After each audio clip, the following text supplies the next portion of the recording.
This is the second rod that I built. This is a Phenix Blank X-10 Composite CB704. It's a 7-foot long, medium power, lure rating 1/4 ounce to 1 ounce. It's my custom decal I got from Decal Connection. Got my G2 carbon fiber reel seat sleeve here. Have my American Tackle G2 carbon fiber reel seat insert right here. The reel seat is an American Tackle carbon fiber razor model, and I think so far it's by my favorite reel seat that I've used. You can see it exposes lots of the blank. Even the top side where the reel sits on top of it exposed, so it's gonna transmit that vibration through the reel. It's extremely light. For the grips, I've used Winn grips.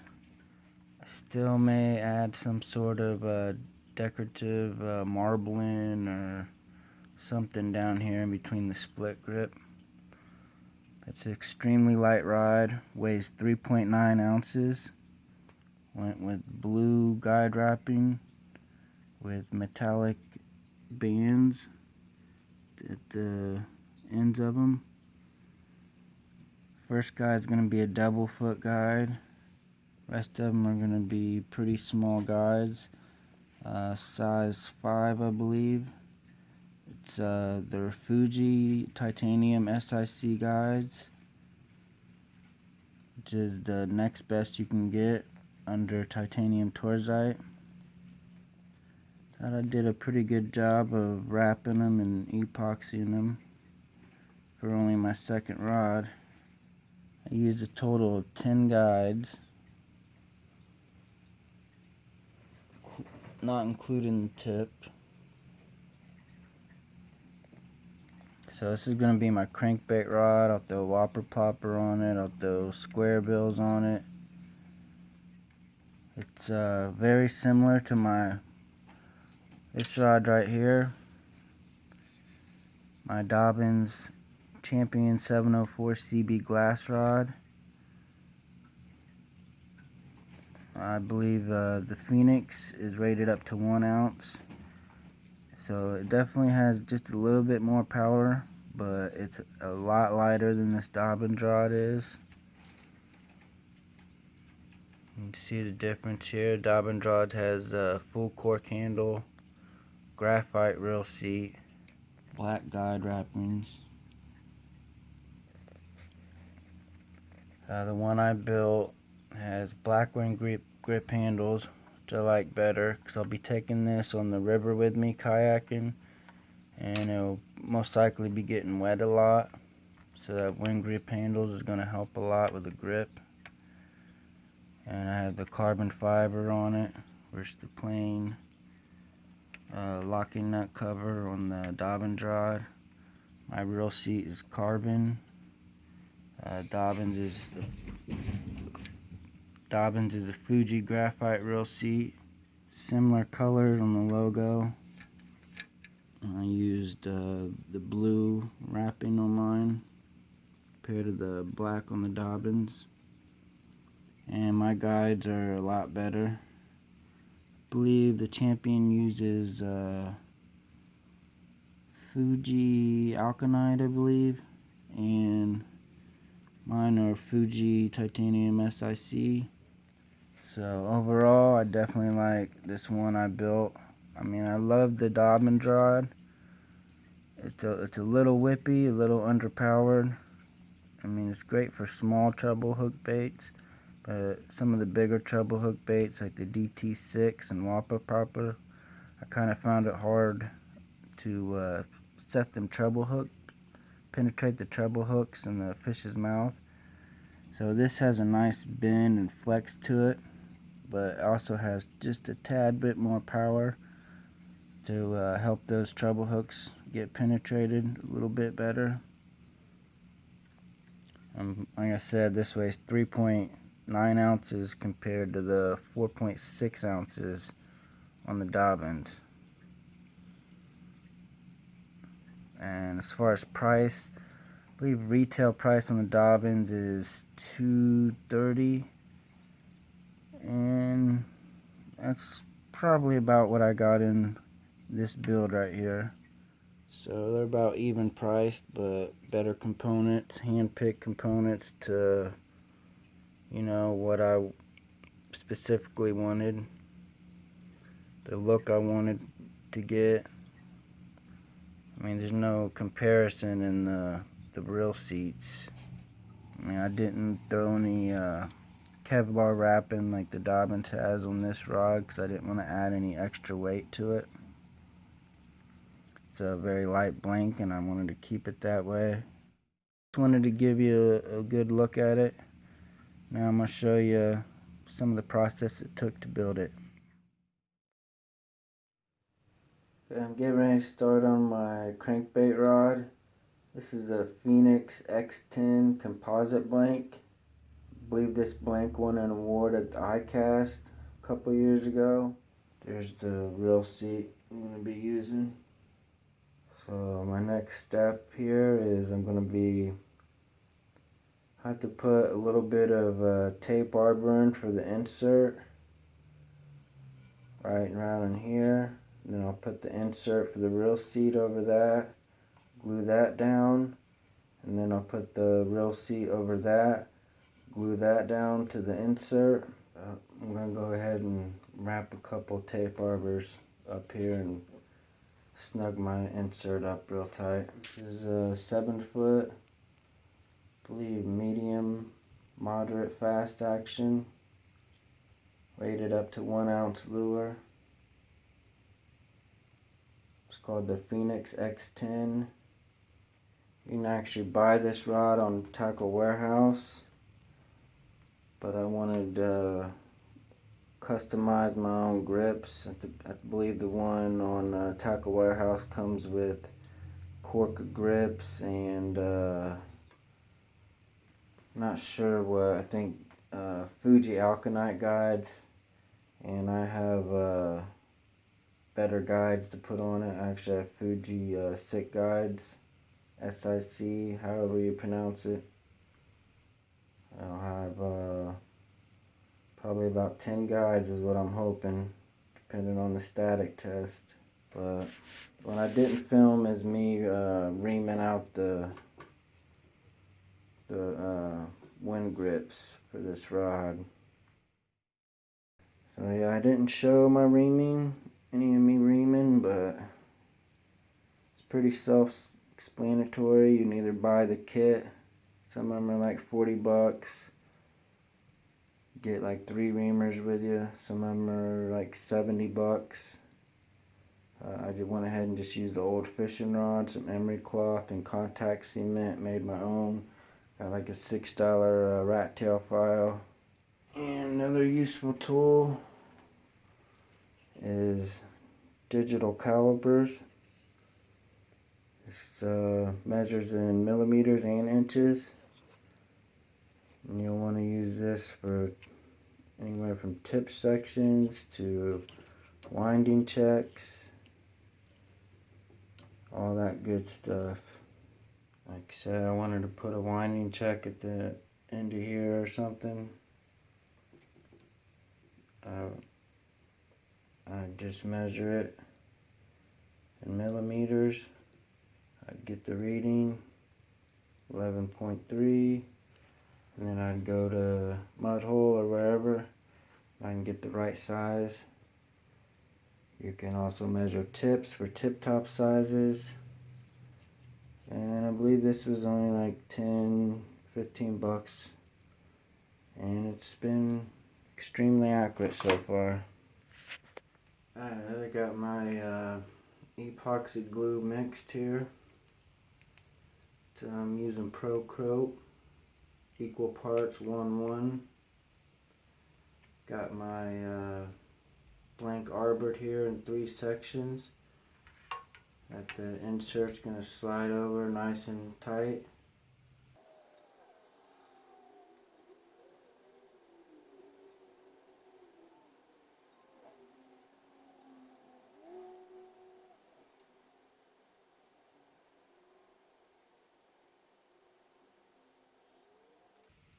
I'm not going to put glue right up at the end of this first arbor. I don't know if the camera is picking it up, but the arbor that's right up against this Winn Grip here, because when I slide the insert on, it's going to push all that glue towards that Winn Grip anyway. I just kind of want to twist the insert and take it over this glue.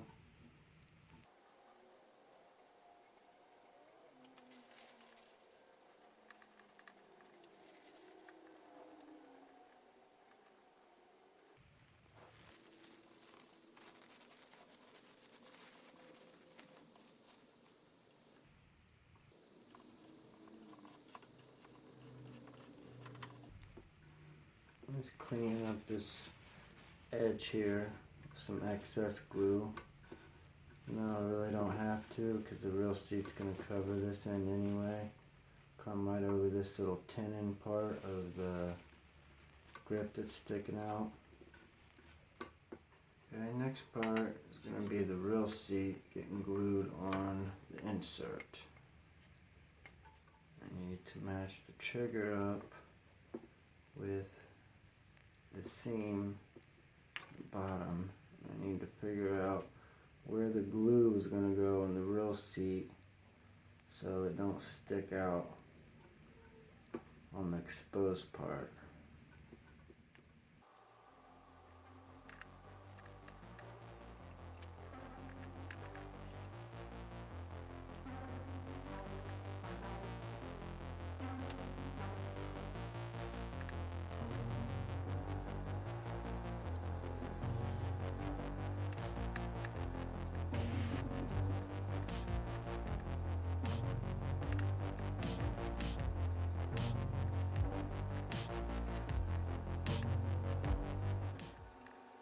Again, I don't need to go too far in on the end of this insert, because when I put the real seat over it, it's going to spread it in towards the middle anywhere, towards the exposed part, and I'm probably going to have to grab some rubbing alcohol, do some cleaning anyway.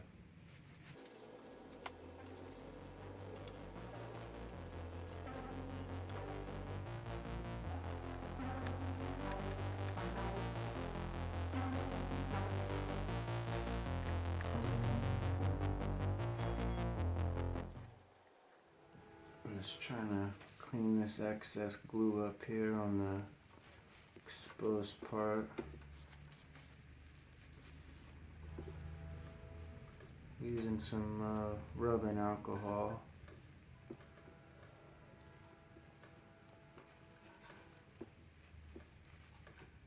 few more things that I want to glue down real quick. I got a little bit of glue left. Is this foregrip sleeve. Just gotta pretty much put some glue on here, glue this part to it. Work time on this glue is 40 minutes, so I should have plenty of time.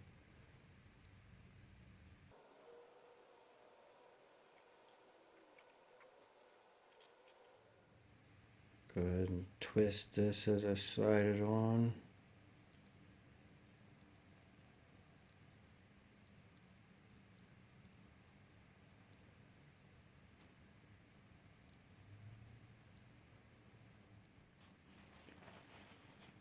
Wipe off the excess.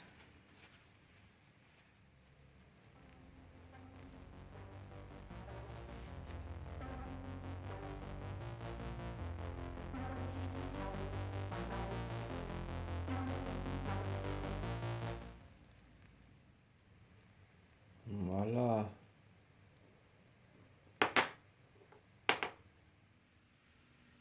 Alright, so I'm getting ready to put my first very thin coat of epoxy on this guide.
Now I got all my guides, got the first coat epoxy on.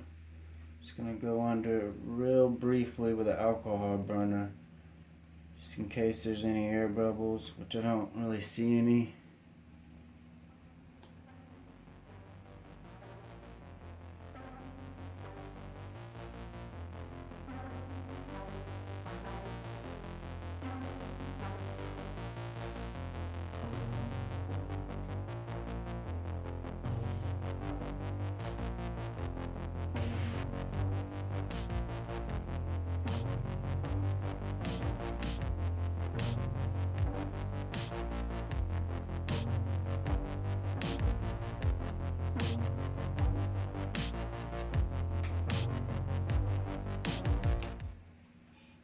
Just gonna make my way down the blank, do all the guides, run the alcohol burner underneath them real quick. But I don't need to show every little tedious, repetitive step, so shut the camera off.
What I'm doing now is basically making a border for my decal. That's the left side, and then down here where my hook keeper is, it's going to be the other side. I'm going to put silver metallic bands on the inside of both of these borders, and then I have a blue and silver custom decal that's going to go in between here. And then on the other side is going to have the rod decal with the rod specs. Got a China marker marked right where I want to kind of end at, so I have enough room to place my decals. But I'm going to go ahead and remove that, and know I got about maybe 1/4 of an inch to work with there. I just don't want to get any China marker on my blue thread. Go ahead and wipe that off. Unlike the NFC X-ray blanks, this is a smooth blank. You can see the lines underneath it, but it's been sanded, so it's actually smooth. The NFC X-ray blank that I've been building has those lines in it. It hasn't been sanded, so it's not completely smooth. So when I put the decal on this rod, I won't need to put a thin layer of epoxy underneath it. I can just go ahead and put the decal straight on the rod blank. Get ready to put my custom decal on this rod right on the top of it.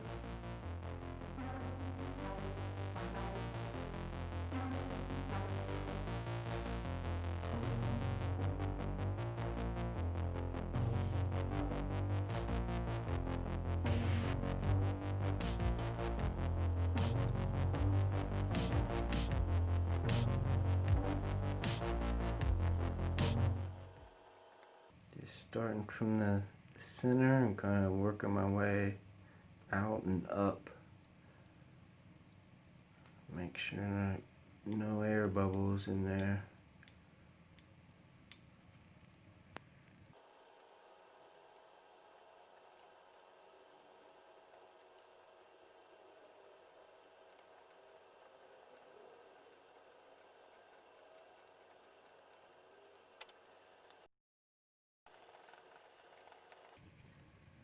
First custom decal I used was on my first build, and I got that from mudhole.com. And compared to these ones, those were absolute garbage. These ones from Decal Connection are pretty sweet. They have a top layer and a bottom layer on them, so when you get them, you peel off the back layer, go ahead and stick it on the rod, and you have extra ends here where you can touch it without getting fingerprints or any oil on the decal itself. And then it also has a top layer here which you can touch, handle, do whatever you want. And then when you got it on the rod, smoothed out, all the air bubbles out, you just go ahead and you peel off that top layer. And that's something you got to be very careful of when you get the ones from Mudhole. You have to basically use Scotch tape to cover it and handle it, put it on, and even then it's like pretty tricky not to get any fingerprints or anything on it. I prefer Decal Connection over Mudhole any day, and they're cheaper also. And you can customize it, they'll work with you, they'll do mock-ups for you. They'll, any type of font you want, any type of graphic you want. Like I had them add the little fish in between my text. I believe the lady's name is Brenda that runs Decal Connection, and I think they're a favorite place among rod builders to go to, and she's very pleasant to work with.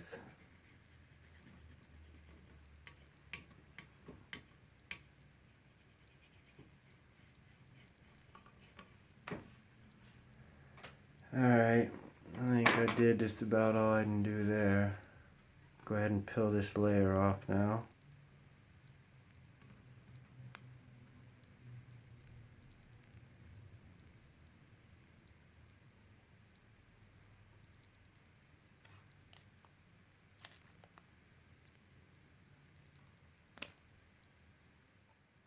And it looks pretty sweet.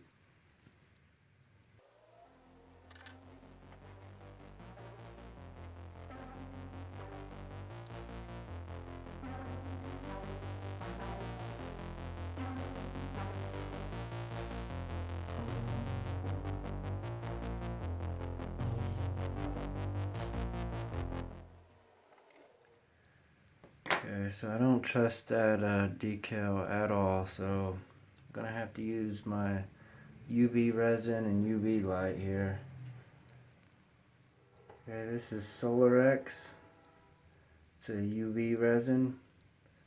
Basically put a couple dabs on it, smooth it out, take a UV light to it, and it cures instantly. Works really good for keeping edges of decals down. When you get epoxy on them, they do like to come up on you.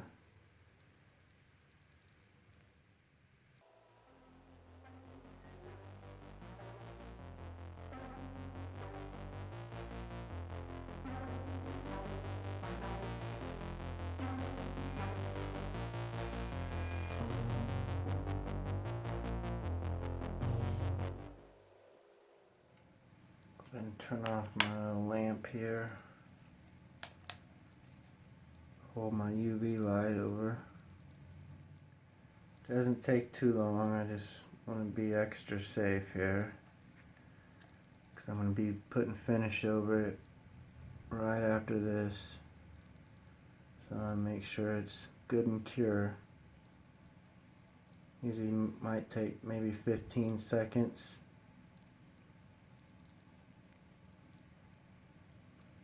Have a pretty big UV light too.